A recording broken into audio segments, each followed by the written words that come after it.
Hey, what is going on guys? Tech Enthusiast here, and this is a Antutu Benchmark comparison video between the Huawei Mate 20 Pro, the iPhone XS Max and the Xiaomi Mi 8. Each of these phones have different processors and different GPUs. Both of the Android phones have 6GB of RAM and the iPhone XS Max has 4GB. Now with that being said, let's get started.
So the iPhone XS Max finished first and scored the highest. It also has the highest score for the CPU and GPU.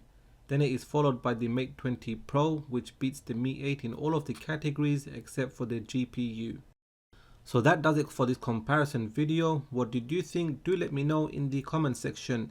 If you have enjoyed this video, then please give it a thumbs up. If it is your first time here, then please do subscribe as I have more videos coming up. I am planning to get the Pixel 3, OnePlus 6T and do camera, speed tests and benchmark comparisons. So make sure you have your bell notification enabled. Do follow me on Twitter and Instagram, and like always, thanks for watching and I will catch up with you in the next video.